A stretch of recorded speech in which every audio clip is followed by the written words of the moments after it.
پاکستان کی جو تاریخ ہے اگر اس کا جائزہ لیں تو آج ہم جس حال کو پہنچے ہیں، بالخصوص زوال جو ہمارا ہے، کون ذمہ دار ہے اس کا؟ ہم سب ادارے، سب طبقات اس زوال میں برابر کے شریک ہیں۔ جو خطہ مغربی پاکستان کا یا شمال مغربی ہندوستان کا ہمارے حصے میں آیا ہے، یہ ابتدا ہی سے سیاسی اور سماجی طور پہ کمزور تھا۔ یہ مطالبہ تو کیا تھا تقسیم کا اقلیتی صوبوں کے مسلمانوں نے، اور حصے میں ہمارے آئے ہیں اکثریتی علاقے، تو ہم پسماندہ ہیں سماجی طور پہ بھی اور سیاسی طور پہ بھی، اور ہم نے کوشش بھی نہیں کی کہ ہم اس کو ایک صحیح معنوں میں ایک نیشن سٹیٹ یا فیڈریشن کے جو اصول ضابطے ہونے چاہیے اس کے مطابق چلائیں۔ عدلیہ کے جو فیصلے ہیں انہوں نے حکومتوں کو کمزور کرنے میں اور ہمارے نظام کو مضبوط نہ ہونے میں کتنا کردار ادا کیا؟ حتمی انصاف جو اس ملک کی عدلیہ اس ملک کے لوگوں کو دے سکتی ہے وہ ان کے حق حکمرانی کا ہے۔ یہی جھگڑا ہمارا انگریز کے ساتھ تھا۔ جب میں اور آپ آپس میں لڑتے تھے تو انگریز انصاف دیتا تھا، جب آپ ان سے حق حکمرانی کی بات کرتے تھے تو انصاف نہیں ملتا تھا۔ تو یہی رول عدلیہ کا رہا اس میں تھرو آؤٹ۔ شروع کے جو سال ہیں اس میں تو بیوروکریسی کا بڑا رول رہا۔ چودھری محمد علی صاحب تھے، سکندر مرزا صاحب تھے، غلام محمد صاحب تھے، انہوں نے یہ پاکستان کا جو بگاڑ تھا اس میں کتنا کردار ان کا تھا؟ دو نام میری طرف سے شامل کر لیجئے، ایک زاہد حسین صاحب اور گورنر اسٹیٹ بینک پہلے، اور دوسرے اکرام اللہ صاحب پہلے ہمارے سیکرٹری خارجہ۔ ان لوگوں نے مسلم لیگ کی قیادت کو 1946 کی عبوری حکومت ہی میں گھیر لیا تھا۔ لیاقت علی خان صاحب تو معیشت کے آدمی نہیں تھے، اور ان میں سے آپ نے غلام محمد کا نام لیا، زاہد حسین کا میں نے لیا، چودھری محمد علی، سب order and accounts branch bureaucrat ایک دو دن میں دیکھ لیتا ہے کہ وزیر اپنا کام جانتا ہے یا نہیں۔ اگر اسے یہ اندازہ ہو جائے کہ اسے یہ نہیں جانتا تو اس پہ سواری کرتا ہے۔ تو بیوروکریسی نے ڈے ون سے اس ملک میں وہ تعلیم یافتہ بھی تھے، اور انہیں یہ بھی معلوم تھا کہ جو سیاسی قیادت آئی ہے ان کے لیے وہ کمزور ہے، ان سے تجربے میں بھی اور فہم میں بھی، اور سیاسی طور پہ اس کی طاقت بھی کمزور ہے۔ تو بیوروکریسی نے کردار ادا کیا، اور اس لیے کیا کہ سیاسی پہلو سے جو ہماری قیادت تھی یہ ایسی نہیں تھی کہ یہ ملک چلا سکے۔ ہم سب کو برا بھلا کہتے ہیں، صحافت کا کیا کردار رہا؟ جب پاکستان بنا ہے تو 3 لوگ تھے، حمید نظامی، زید سلہری اور الطاف حسین ڈان والے۔ they were اسٹیک ہولڈرز، وہ سارے موورز اینڈ شیکرز میں برابر کے شریک تھے۔ ہم نے رکھے ہوئے ہیں اپنی عزت بچانے کے لیے 8-10 نام، انگریزی کے کوئی 1-2 اردو کے، کہ جی دیکھیں سا ہماری صحافت کیسا لڑی ہے، کیسا اچھا لڑی ہے۔ کوئی دور ایسا نہیں رہا جس میں صحافت کمپرومائز نہیں رہی، جس میں صحافی مخبر نہیں رہے، جس میں صحافی اشارے یا برو پہ نہیں چلتے ہیں۔ تو صحافت، میں نے جیسے پہلے عرض کی کہ سب طبقات کی طرح صحافت کا کردار بحیثیت مجموعی کچھ ایسا نہیں، ایسا قابل رشک نہیں رہا۔ ہم ایسے ہی تھے، آج بھی اکثریت ویسی ہی ہے، جو آپ جانتے ہیں، مجھ سے بہتر جانتے ہیں، ماضی میں بھی یہی ہوتا ہے۔ اگر پاکستان کے قیام پہ بات کریں تو 2 نظریات ہیں۔ ایک نظریہ جو عائشہ جلال صاحبہ نے پیش کیا کہ قائد اعظم تو صرف دباؤ ڈال رہے تھے، اور وہ کیبنٹ مشن پلان انہوں نے منظور کر لیا تھا، اور اگر کانگریس انکار کر دیتی تو پاکستان نہ بنتا۔ یہ تو انہوں نے پش کیا، پٹیل اور نہرو نے، اور پاکستان بن گیا۔ اور دوسرا نظریہ یہ ہے کہ نہیں، پاکستان جو شروع سے ہی یہ ایک نئی مدینہ اسٹیٹ بنانا چاہتے تھے، یو پی کے لوگ، اور جو مسلم لیگ کے اندر کا جو جینیسس تھا وہ یہ تھا۔ آپ کے خیال میں ایگزیکٹلی کیا آپ کس طرح سوچتے ہیں؟ میرا یہ کہنا ہے کہ مسلم لیگ اور کانگریس دونوں آئینی تحفظات کا جھگڑا تھا، اور یہ دستوری سمجھوتے پہ پہنچنے میں ناکام رہے تو تقسیم ہوئی ہے۔ کیبنٹ مشن پلان والی بات بہت درست ہے۔ جو دوسری رائے رکھنے والے دوست ہیں انہوں نے مؤثر بماضی ود ریٹروسپیکٹیو افیکٹ یہ نقطہ نظر اختیار کیا ہے، ورنہ یہ جو ہے ممکن تھا کہ تقسیم کو روکا بھی جا سکتا ہے۔ کئی لوگ یہ سوال اٹھاتے ہیں نا کہ اگر قرارداد پاکستان ہوئی اگر جو ہے اسلامی جمہوریہ پاکستان بنی یا اب اسلام کی طرف یا شریعت کی طرف ہم جاتے ہیں تو اس کی بنیاد تو بہت پہلے 30s پہ رکھی گئی تھی. تو وہ یہ ہمیں بتائیں کہ 40 کی قرارداد میں یا 46 کی قرارداد میں کوئی ایسا جملہ دیکھیں، وہ جو اس سے جو نتیجہ اخذ کرتے ہیں وہ وہاں کہیں نہیں ہے، وہ تو اقبال کے خطبے میں بھی نہیں ہے 30s والے میں. ایک مسلم اکثریتی ملک میں ہم کیسے قانون سازی کر سکتے ہیں جو قرآن و سنت کے منافی ہو، اور یہی ہمارے آئین میں لکھا بھی ہے. وہ اس سے اگر یہ نتیجہ نکالتے ہیں کہ جو مذہبی پیشوا ہیں، جو کلرجی ہے، وہ ملک کی سمت اور ڈائریکشن متعین کرے گی اور وہ اس میں بالادست قوت ہوگی، جیسے کچھ ملکوں میں ہے ایک مجلس بزرگاں بیٹھی ہے، وہ فیصلے کر رہی ہے، باقی اس کے تابع ہیں.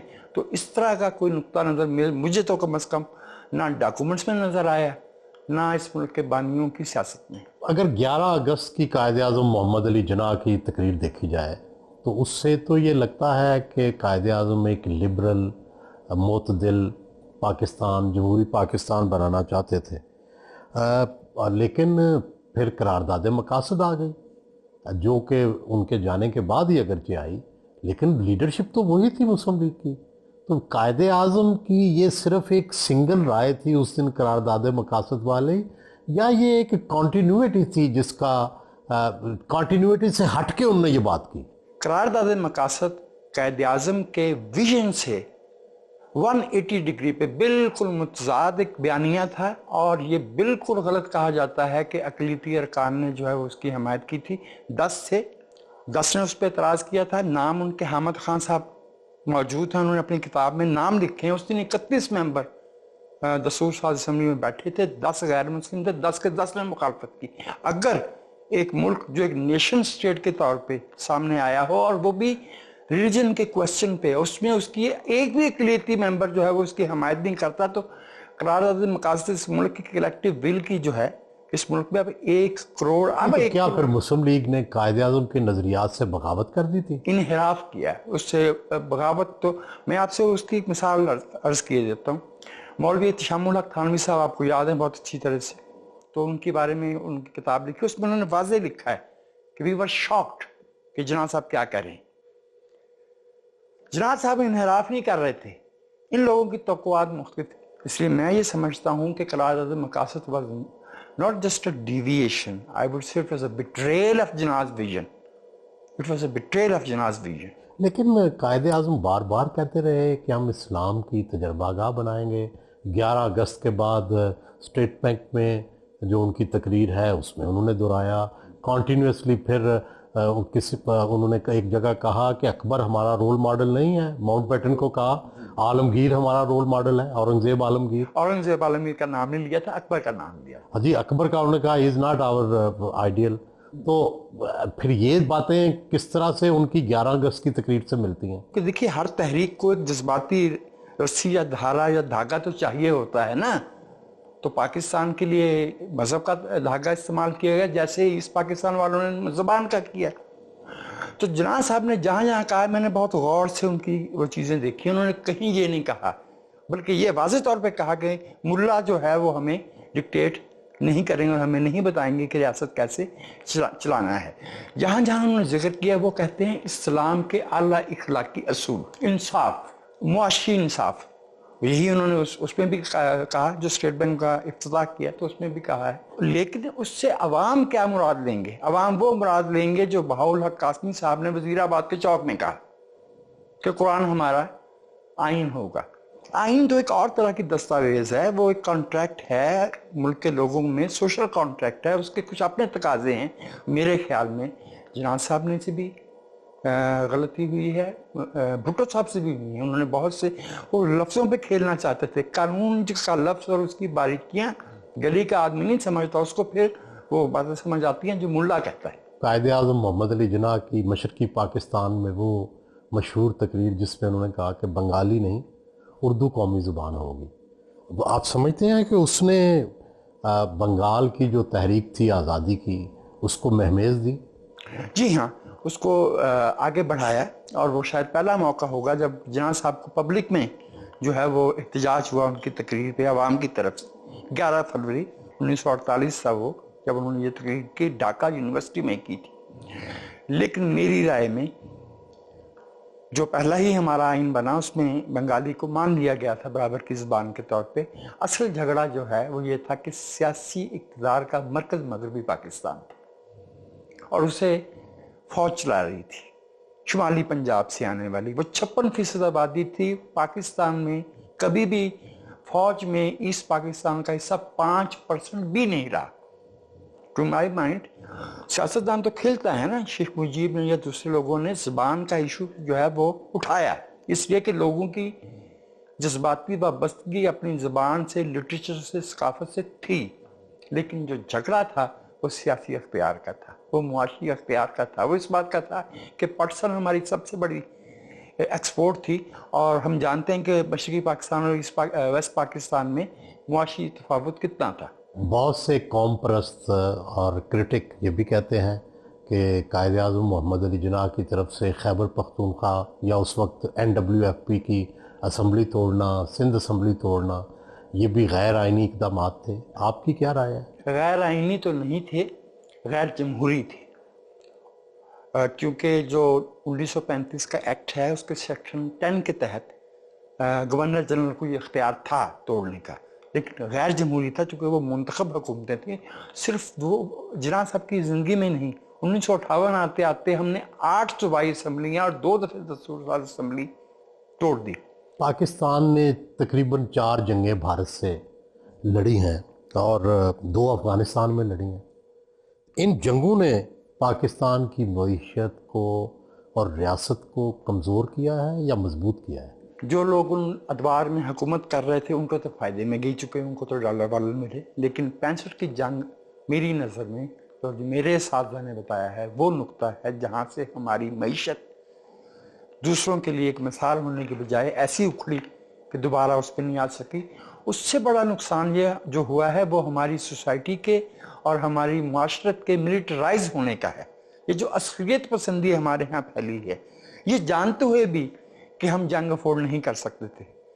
افغانستان کی جنگ اور جو جنگیں ہیں اس میں کارکردگی تو ہمیں نہ بتائی جائے لیکن ملٹری سائنس کی کتابوں میں تو لکھی ہے کہ سپلائی لائن ہی نہیں ہے، ایئر فورس ہی نہیں ہے. تو آپ وہاں پہ آپ گڈیرین اور رومیل کو بھی لے آتے اس پاکستان میں، تو کیا وہ 54,000 کے ساتھ جی سکتے تھے؟ نہیں جی سکتے. مجھے لگتا ہے کہ جو اس سے بہت بڑا نقصان ہوا ہے وہ یہ ہے جو ہماری سیاسی قوتوں کو بالادستی ہونی چاہیے تھی پالیسی سازی میں، اس کی بجائے ہمارے ہیرو جو ہے وہ عسکری بنائے گئے ہیں. اور افغانستان کی جنگ تو آپ کے سامنے، اس پہ ہمارا جو حال ہوا ہے، جو موٹیوز ضیاء الحق صاحب کے 79 میں تھے اور جو 9/11 کے بعد موٹیوز پرویز مشرف صاحب کے تھے، ان کا تو موٹیو حل ہو گیا، ان کا مقصد تو حل ہو گیا. ان سب جنگوں نے جو ہے وہ پاکستان کو تباہ کیا اور اس حالت تک پہنچایا اور ہماری کریڈیبلٹی ایک ساکھ ہماری ایک قوم کے طور پر گری ہے.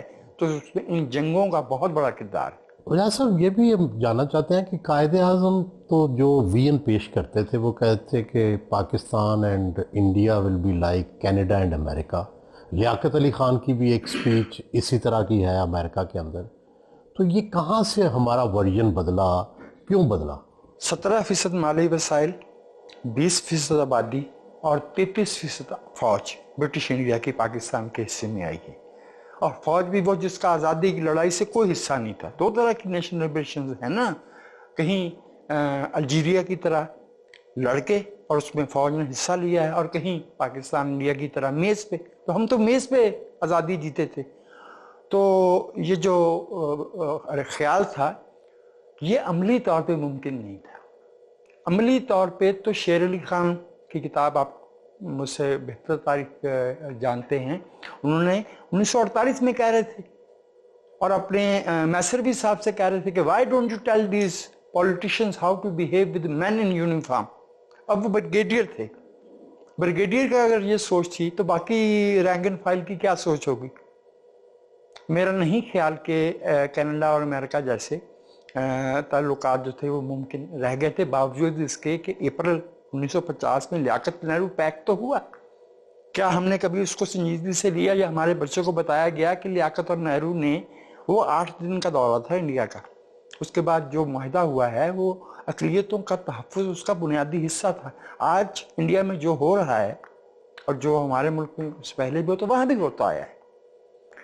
آپ کو یاد ہوگا وہ جوگندر ناتھ منڈل نے جو استعفیٰ دیا تھا وہ تو مغربی پاکستان کے میں سے نہیں تھے نا، ایسٹ پاکستان میں بھی یہی ہو رہا تھا. اگلے روز میں دیکھ رہا تھا کہ آج بنگلہ دیش میں نان مسلم پاپولیشن صرف 9% ہے.